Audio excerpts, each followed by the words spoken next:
எங்கள் தலைவர் வந்து தேசிய அளவில் மாபெரும் தலைவராக அறியப்படுறாரு. இந்த நாய் தமிழ்நாட்டிலேயே குறிப்பிட்ட அவன் இருக்கிற ஊர்லேயே தெரியாது. அந்த நாய்க்கு அவ்வளோ சொத்து வந்திருக்கும். அதை நாங்கள் கேள்வி கேட்கலாமா?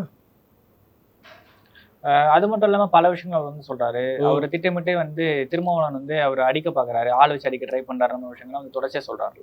யாரு? ஏர்போர்ட் முத்தி வந்து திருமாவளவன் வந்து அவனை அசிங்கமாக கேட்கறது. நான் எத்தனை பேட்டியில் தெரியுமா அவனை கேட்குறது இது. அவன்லாம் ஒரு மயிர், அவனை ஒரு ஆள் வச்சு அடிச்சுக்கின்னு நாங்கள்லாம் வந்து இப்போ நாய் அடிக்கிறதுக்கு வந்து என்ன ஆள் வந்து 100 பேர் அமுச்சு விடணுமாண்ணே?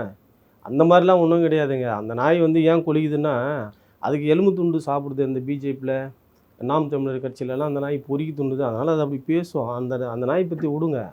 அந்த பொறுக்கி நம்ம பேசுறதுலாம் நம்ம பார்த்துட்டு தான் வரோம். நமக்கே வாய் அசிங்கமாக இருக்குது அவனை பற்றி பேசுகிறதுக்கு. அந்த நாய்க்கெல்லாம் எங்கள் தலைவரை பற்றி பேசுறதுக்கு என்ன தகுதி இருக்குது? ஒரு மயிரும் கிடையாது. அந்த நாயெல்லாம் வந்து செருப்பை கட்டி அடிக்கணும். புரியுதுங்களா? புது இடத்துல வந்து அது மாதிரிலாம் வந்து ஒரு தலைவரை பற்றி பேசலாமா? இது எந்த ஊடகம் கண்டிக்குது? எந்த மாதிரிலாம் கண்டிக்கிறாங்க? ஒரு தலைவர் வந்து அது மாதிரி பேசலாமா? முதல்ல இந்த நாய் தலைவர் இல்லை. இப்போ தமிழ்நாட்டில் எத்தனை தலைவர் இருக்கிறாங்க. அரசியல் ரீதியான எவ்வளோ விமர்சனம் கேட்குறாங்களா? இந்த நாய் மாதிரி பச்சையாக யாரும் பேசலையே. இந்த நாய் மாதிரி யாரும் பச்சையாக பேசி நீங்கள் பார்த்துருப்பீங்களா அது வரையும்?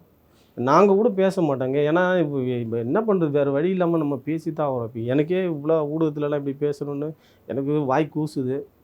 இருந்தாலும் அந்த நாய் அந்த வாய் மூடின்னு சும்மா இருந்தால் தானே நம்மளும் கம்முன்னு இருப்போம். எவனோ ஒரு எலும்பு துண்டை பண்ணிட்டு வந்து அது அத்தா அம்மான்னு பேசுனா நாங்களாம் வாய் மூடின்னு இருப்போமா? அந்த பொட்டை பேசும்போது எங்களுக்கு பேச தெரியாது தானே. நாங்களும் தான் சார் அந்த வீடியோ பார்த்தோம். மீசை வச்சுட்டா கருப்பம்பூச்சி குத்தா மீசை இருக்குதுன்னு, இந்த பொட்டைக்கு குத்தா மீசை இருக்குது, இது ஆம்பளை ஆகிடுமா? சொல்லுங்கள். இந்த பொட்டைக்கு மீசை இருந்தால் இது ஆம்பளை ஆகிடுமா? இந்த புறம்போக்கு பற்றிலாம் பேசிட்டு நீங்கள் வேறு எதனா கேளுங்க, சொல்கிறேன் நான். இல்லை, அவர் வைக்கிற இன்னொரு வாதம் என்னன்னு பார்த்தீங்கன்னா, திருமாவளவன் அவர்கள் தமிழரே கிடையாது, அவர் பறையரே கிடையாது. சீக்கிரமாக வந்து விலகு பிடிச்சி பார்த்தாரு இவர் விலகு பிடிச்சி பார்த்தாரா? ஏங்க நான் ஒன்று சொல்லட்டுமா? எங்கள் தலைவரோட அப்பா பேர் தொல்காப்பியர். எங்கள் தலைவரோட அப்பா பேர் தொல்காப்பியர். தொல்காப்பியன் திருமாவளவன் வச்சுக்கிறாரு. இவர் ஏர்போர்ட் மூத்தின்னு வச்சுருந்தாரு. நான் எந்த ஃப்ளைட்டு வச்சு அப்புறமா நான் எதனா கேட்டுருவேன். இல்லை ஃப்ளைட்டு